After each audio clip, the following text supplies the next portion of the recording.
Praise the lord. నేను ఈ మధ్య స్వయం కృషి చెప్పుల షాప్ అనే బోర్డును చూశాను. అక్కడ ఆ బోర్డు పైన చిరంజీవి గారు చెప్పులు కుడుతూ ఉన్నటువంటి స్వయం కృషి సినిమాలో ఉన్న ఫోటో ఒకటి, ఇటు పక్కన నిజంగానే ఆ చెప్పుల కుట్టేటువంటి వ్యాపారి ఎవరైతే ఉన్నాడో అతడి ఫోటో మరొక వైపు పెట్టుకొని సంతోషంగా పనిచేస్తున్నాడు. అప్పుడు నాకు ఒక ఆలోచన కలిగింది. ఏంటి ఆలోచన అంటే, చెప్పులు కుట్టేటువంటి వాడు ఈ భారతదేశంలో అంటరాని వాడిగాను, ఒక మాదిగగాను, ఇంకా తక్కువ కులం వాడిగా చూస్తే, అదే చెప్పులు కుట్టేటువంటి ఒక వ్యక్తి అమెరికా దేశమునకు 16వ ప్రెసిడెంట్ అయినటువంటి అబ్రహాం లింకన్గా అయ్యాడు కదా. ఒక చెప్పులు కుట్టుకునేటువంటి వ్యక్తి అక్కడ ఆ దేశంలో ఒక ప్రెసిడెంట్గా అయ్యాడు అని అంటే దానికి కారణం ఏంటి మీకు చెప్పమంటారా?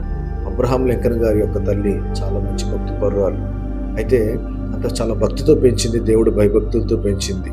ఒకనాడు ప్రెసిడెంట్ అయినటువంటి అబ్రహాం లింకన్ గారిని ఒక పెద్ద వ్యక్తి లేచి, మీ నాన్న చెప్పులు కుట్టుకునేటువంటి వాడు అన్న సంగతి మర్చిపోయావా? నా చెప్పులు నా షూలు కూడా కుట్టింది మీ నాన్నే, ఏదో నీ అదృష్టం బాగుండి ఈ రోజున ప్రెసిడెంట్ అయ్యావు, అంతే తేడా అని అన్నాడంట.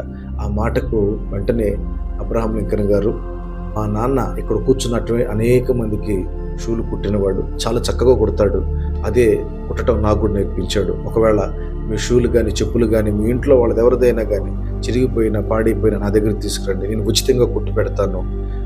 ఈరోజు మా నాన్నను గుర్తు చేసినందుకు నిజంగా నీకు నా నిండు కృతజ్ఞతలు అని చెప్పనని ఆ సమయంలో తగ్గించుకున్నాడట.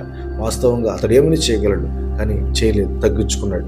ఆ తగ్గింపు జీవితమే అబ్రహాం లింకన్కి అతడి జీవితంలో అదొక గొప్ప ఆశీర్వాదం.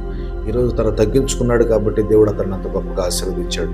ఈరోజు మనం కూడా తగ్గించుకున్నట్లయితే మనం కూడా ఆశీర్వదించబడతాం.